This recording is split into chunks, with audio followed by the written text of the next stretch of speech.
छोटे से शहर बिरमपुर में एसपी साहब की ईमानदारी की मिसालें दी जाती थीं। नाम था उनके राघव सिंह। लंबे चौड़े कंधे, तीखी आंखें और आवाज में वो रौब जो अच्छे अच्छों की सांसें रोक दे। उन्होंने न जाने कितने बड़े केस सुलझाए थे और न जाने कितने अपराधियों को जेल की सलाखों के पीछे पहुंचाया था। लेकिन कहते हैं ना, हर इंसान के अंदर एक कमजोर कड़ी होती है। राघव सिंह की वो कड़ी थी इंसानियत। साल 2021 की बात है। एक कैदी था, अर्जुन यादव। उम्र 30 के आसपास, चेहरे पर मासूमियत और आंखों में पछतावे की गहराई। उसे हत्या के आरोप में उम्र कैद की सजा हुई थी। मगर शहर में हर कोई जानता था कि असली गुनहगार कोई और है।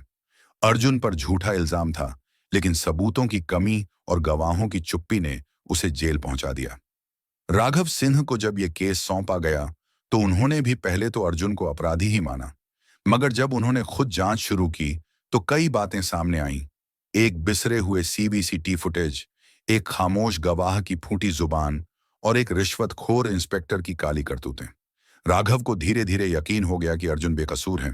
मगर कानून की बेड़ियां इतनी आसान नहीं होती। सबूत तो मिल रहे थे, पर अदालत में उन्हें मान्य बनाना मुश्किल था। अर्जुन की मां बार बार एसपी ऑफिस आती और कहती, साहब, मेरा बेटा गुनहगार नहीं है, खुदा का वास्ता उसे बचा लो। राघव का दिल पसीज गया। कानून का रखवाला जब खुद अंदर ही अंदर सुलगने लगे, तो वो कुछ ऐसा कर बैठता है जो नियमों के खिलाफ हो।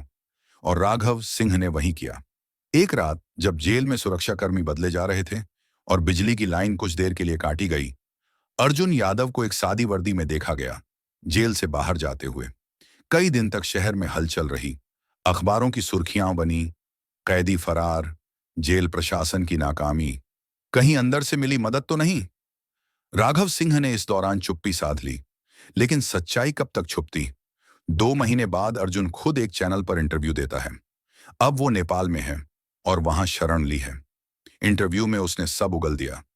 कैसे एसपी साहब ने ही उसके लिए जेल का पिछला दरवाजा खुलवाया, कैसे उन्होंने उसे नकली आईडी बनवाकर बॉर्डर पार पहुंचाया, और क्यों उन्होंने ये किया। क्योंकि वो जानते थे कि अर्जुन निर्दोष है।